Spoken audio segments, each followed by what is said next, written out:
अंदर घुसते हैं ठंडे हाउस में और रात में वो बाहर निकलते हैं, तो अनुकूल बॉडी के लिए क्या पड़ता है, क्या प्रतिकूल पड़ता है कि उस चैतन्य की चेतना मच्छर से लेकर कीड़ी से लेकर ब्रह्मा जी तक के जीवों में अपना चेतना का ज्ञान दे रहे हैं। 0 वोल्ट का बल्ब हो चाहे 1000 का एलर्जिक हो, लेकिन उसमें सत्ता विद्युत की।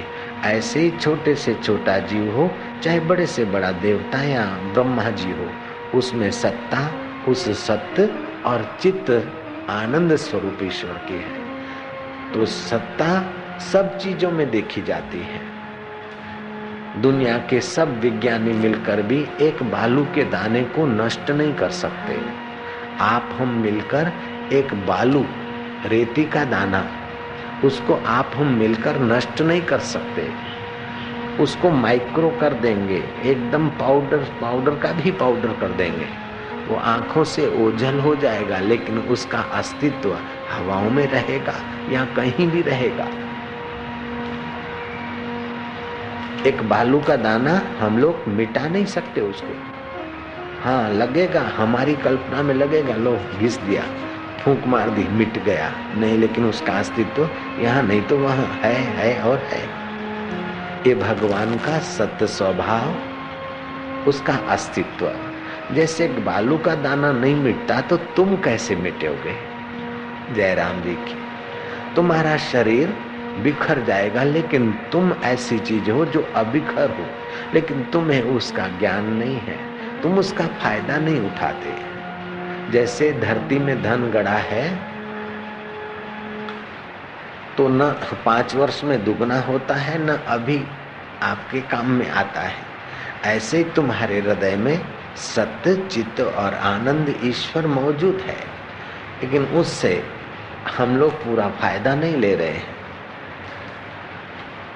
आंशिक फायदा जैसे जीव जंतु लेते हैं, ऐसे हम लोग ले रहे हैं। आंशिक फायदा लेना एक बात है और पूरा फायदा लेना दूसरी बात है। जैसे कीड़ी मकोड़ा और जीव जंतु जी रहे हैं, ऐसे अगर हम जीते रहे तो हमने मनुष्य जन्म का जो बुद्धि मिला है, जो अधिकार मिला है पूर्ण फायदा लेने का, उससे हम वंचित रह गए। तो भगवान का स्वभाव है सत्य, चित्त और आनंद। भगवान का सत्य स्वभाव, हर चीज में इसका अस्तित्व। भगवान का चेतन स्वभाव, कीड़ी में, कुंजर में, हाथी में, घोड़े में, गधे में चेतना दिखती है, ज्ञान दिखता है। लेकिन भगवान का जो ये आनंद स्वभाव है, वह आनंद स्वभाव खास हृदय में प्रतीत होता है। जीव मात्र आनंद के लिए दौड़ रहा है, ये मिले तो सुखी हो जाऊं, ये करूं तो आनंद आ जाए, लेकिन ये संयोगजन्य आनंद जीव को माया का भटकाव में डाल देता है। माया के भटकाव में उसको पता ही नहीं चलता कि असली आनंद है, इसलिए हम नकली वस्तु पाकर आनंदित हो रहे हैं। आहा, बढ़िया सुगंध है। सुगंध तो नाक में आई, लेकिन आनंद हृदय में आएगा। बढ़िया गाना सुना, लाजवाब है, हृदय में आनंद आता है। गाड़ी में बैठे अथवा बालक को स्पर्श का आनंद आया, हृदय में आएगा। कोमलता तो हाथों में आई, अथवा बालक को चुम्बन किया तो कोमलता होठों में आई, लेकिन मजा हृदय में आता है, होठों में मजा नहीं आएगा। तो वो आनंद स्वरूप आत्मा की झलक पड़ती है। लेकिन इन चीजों को भोग भोग कर हमारा तन मन जीवन खत्म हो जाता है। आनंद की जरा सी झलक, इसको नाली का सुख कह दें, इंद्रियों का सुख।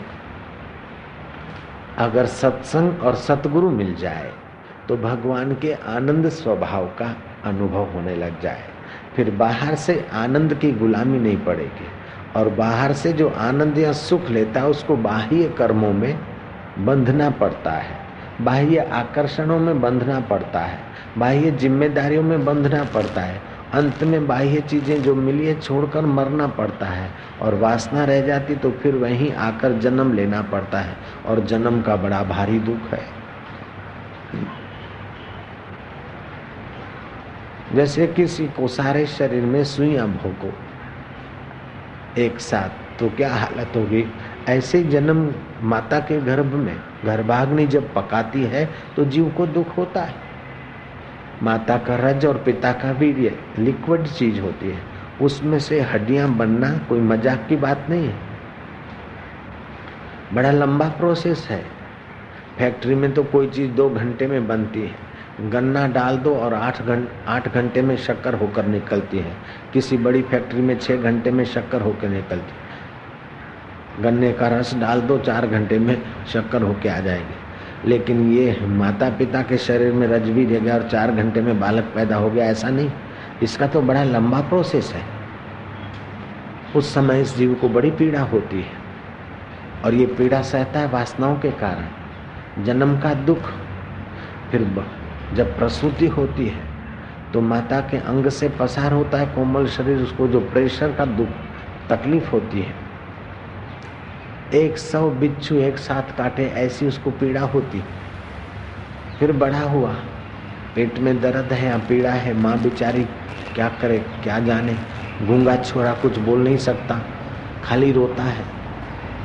तो बाल्यकाल का दुख, फिर दांत आते उस समय का दुख, फिर थोड़ा ठीक ठाक हुआ, पढ़ा, याद नहीं रहता उसका दुख, स्कूल में जाना पड़ता है, नहीं जी नहीं चाहता फिर भी थप्पड़ खाकर पढ़ना पड़ता है।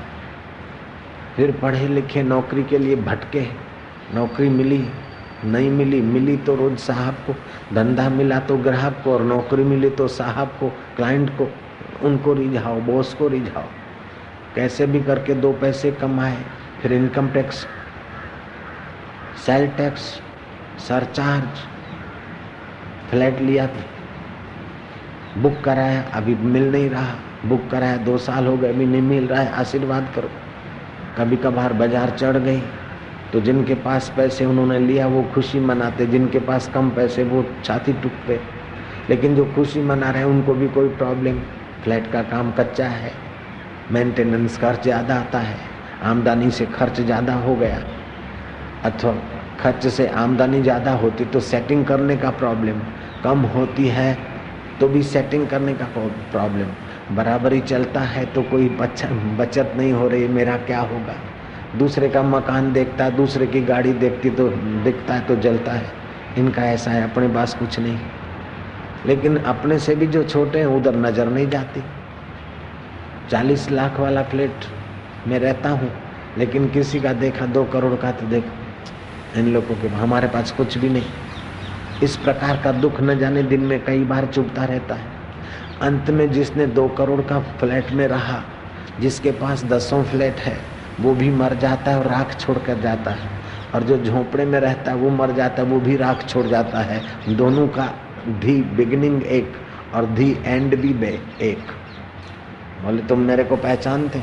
मैं शमशेर खान हूँ, मैं पहचानता हूँ। बाबा तुमने तो कभी देखा नहीं।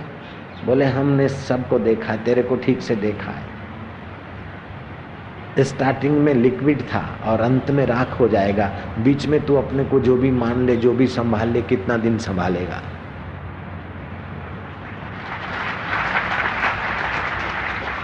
ऐसा करके अपने मन में संतोष लाना चाहिए। लेकिन सत्संग न होने के कारण सब असंतोष की आग में तप रहे, अज्ञान की आग में तप रहे, बेवकूफी की आग में तप रहे। कोई किसी को बड़ा देखकर जलता है तो कोई किसी को छोटा देखकर अहंकार करता है। अहंकार भी मुसीबत है और जेलसी भी मुसीबत है। पड़ा रहेगा माल खजाना, छोड़ त्रियासुत जाना है, कर सत्संग अभी से प्यारे, नहीं तो फिर पछताना है। खिला पिला के देह बढ़ाई, वो भी अग्नि में जलाना है, कर सत्संग अभी से प्यारे, नहीं तो फिर पछताना है। सिकंदर दारा हल्याव्या, सोनी लंका वारा हल्याव्या, कारून खजाने जा मालिक हथे खाली बेचारा हल्याव्या। तो तू कुछ भी करके और कर लेगा तो क्या हो जाएगा। फिर इनकम टैक्स वाले पीछे पड़ेंगे, ये भी याद रख जयराम जी के। कभी सीबीआई वाले पीछे पड़ते तो कभी कोई पीछे पड़ते। दुनिया में कुछ भी करके कोई सुखी हो जाए इम्पॉसिबल है। जो करना चाहिए, जैसा करना चाहिए, ऐसा जिसने किया और गुरुओं की आज्ञा के अनुसार चले, वो सुखी रहे। दोनों मुछों पे हाथ, मौज में, कुछ भी करके नहीं, जो